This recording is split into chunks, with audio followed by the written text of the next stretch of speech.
చంద్ర, అదిగో మీ వంశకర్త సూర్య భగవానుడు రఘు కులాన్వయమునకు మూల పురుషుడైన ఆ మహనీయునకు వందనాలు సమర్పించున్నాయన. సప్తాశ్వరథమారూఢం ప్రచండం కశ్యపాత్మజం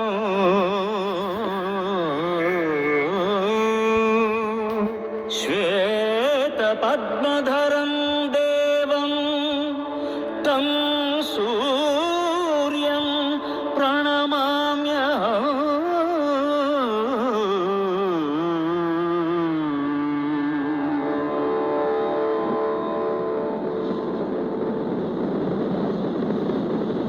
గురుదేవా, వశిష్ఠ మునీంద్ర, మా రఘువంశోద్భవులను ధర్మం తప్పకుండా నడిపించినందుకు రఘురాముని ప్రణామములు.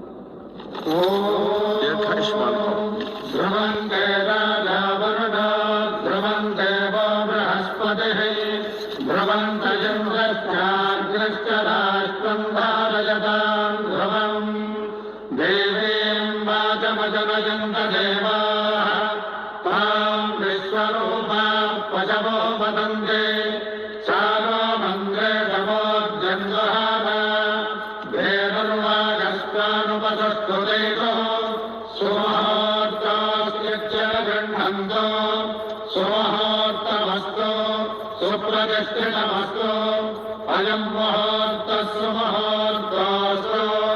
స్వస్తి రజేంద్రో వృద్ధశ్రవాః స్వస్తి నః పూషా విశ్వవేదాః స్వస్తి నస్తార్క్ష్యో అరిష్టరేమిః స్వస్తి నో బృహస్పతిర్దధాతు.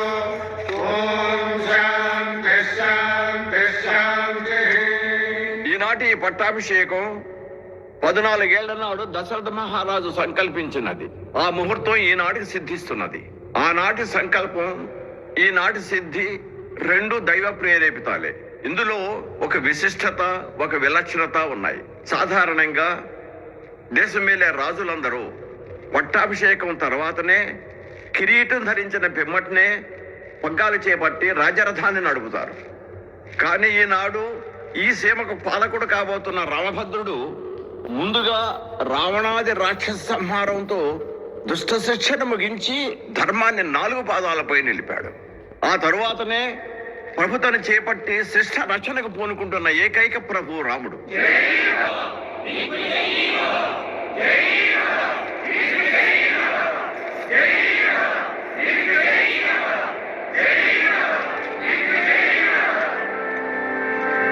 జనవంశజుడు, ఇక్ష్వాకు కులదీపకుడు, రఘుమహారాజు ప్రపౌత్రుడు, అజమహారాజు పౌత్రుడు, దశరథ మహారాజు పుత్రుడు అయిన రాముని అయోధ్య సార్వభౌమునిగా ప్రతిపాదిస్తూ సకల దేవతల ఆశీస్సులతో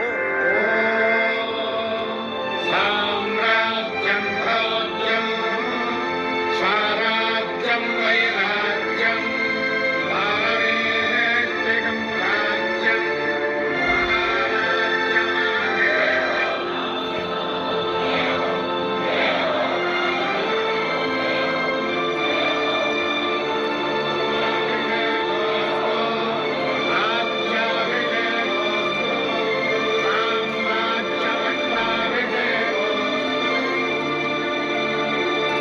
సీతా భరత లక్ష్మణ శత్రుఘ్న ఆంజనేయ సమేతుడైన రఘురాముడి వందనం. గాలి నీరు, ఎండ నీడ, చీకటి వెలుగు అందరికీ సమానమే. ఈ సమానత్వమే ప్రమాణంగా, ధర్మమే దైవంగా భావించి సంపూర్ణ సేవాభావంతో ఈ సీమని పాలించగలనని ప్రమాణం చేస్తున్నాను. నాపై ఎంతో నమ్మకం ఉంచి నన్ను రాజుగా నియోగించిన మహాజనులారా, రాజు అంటే భోగాలు అనుభవిస్తూ సింహాసనం మీద కూర్చుని అధికారం చేసేవాడనుకోవడం సరికాదు. రంజైతే ఇది రాజః అంటే ప్రజలకు సుఖ సంతోషాలు సమకూర్చి రంజింపచేసేవాడే రాజు అని పెద్దలు చెప్పారు. నాకన్నా, నా కుటుంబం కన్నా ప్రజలే మిన్న అన్న నమ్మకంతో ఈ మీ రాజ్య సంపదకు ఒక ధర్మకర్తగా ఈ పదవిని స్వీకరిస్తున్నాను. రామరాజ్యం అంటే రాముడు సేవించిన రాజ్యం. ఆ తర్వాతనే రాముడు పాలించిన రాజ్యం. స్వస్తి.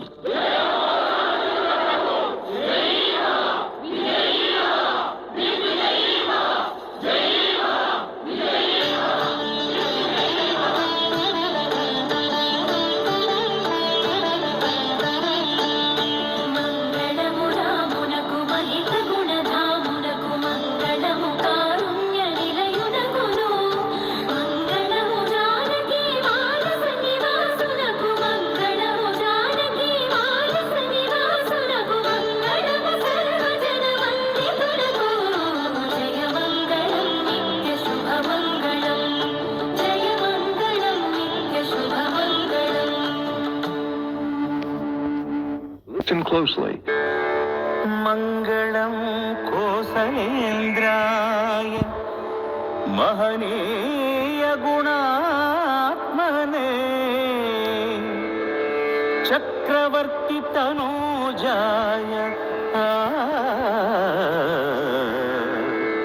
సార్వభౌమాయ మంగళం మంగళం.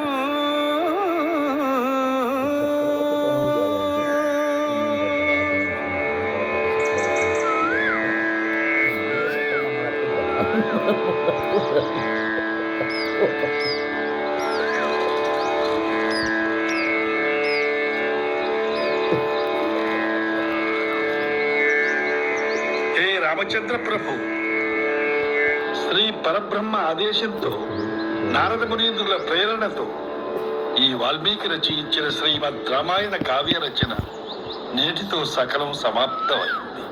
పరమ పవిత్రము పాపలవిత్రము పుణ్య చరిత్రము అయిన ఈ రామకథాసుధను ఆలకించి ఆస్వాదించి సర్వమానవ జాతి ధరించుగాక. సమాప్తమా? అంటే కథ అయిపోయిందా? ఎంతో బాగుంది.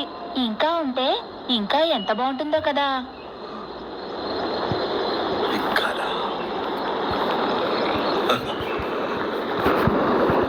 అవునమ్మా, రాముడి కథ ఎంత విన్నా ఎన్ని మార్లు ఆలకించినా తనివి తీరదు. అయితే కష్ట సుఖాలను కలబోస్తేనే కథలవుతాయి. 14 ఏళ్లు ఎన్నో కష్టాలు అనుభవించిన సీతారాములు చిట్ట చివరకు గట్టు చేరుకున్నారు. కథ అయిపోయింది కదా, ఇక కష్టాలు లేవు, అన్నీ సుఖాలే. ఓహో, కష్టాలు లేకపోతే కథలుండవా? అయితే వద్దులేండి. కథ కోసం కూడా సీతారాములకు కష్టాలు వద్దు, ఎప్పటికీ వద్దు. వద్దనడానికి కద్దనడానికి మనమెవరం? అంతా ఆ రాముడి లీల. ఇంకా ఈ కథ ఎన్ని మలుపులు జరగాలో ఏం జరగాలో ఆయనకి తెలుసు.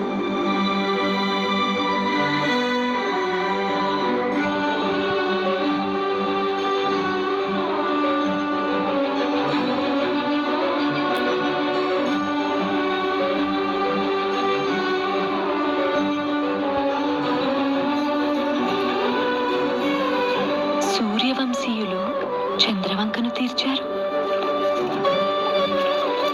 అది ప్రభువుల ఉదార హృదయమా లేక లేక వంకలు పెట్టడమా? శంక కలిగిందా? వంకలు వగరు పెట్టేదేమిటి?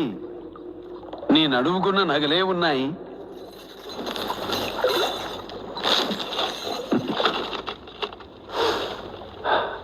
ఈ కొంగు బంగారం కొత్తగా వచ్చిన నగలా ఉంది.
వైభోగం అత్తలకు తెలుసా? రాముడు రసవేదం శ్రీ జానకి అనువాదం ఏనాడు వీడిపోని బంధము. వదిన గారు, అమ్మాయిల సీమంతోత్సవాలకు వేళయింది. మా ఉపాధ్యాయులు పురోహితులు ముహూర్తాలు నిర్ణయించారు.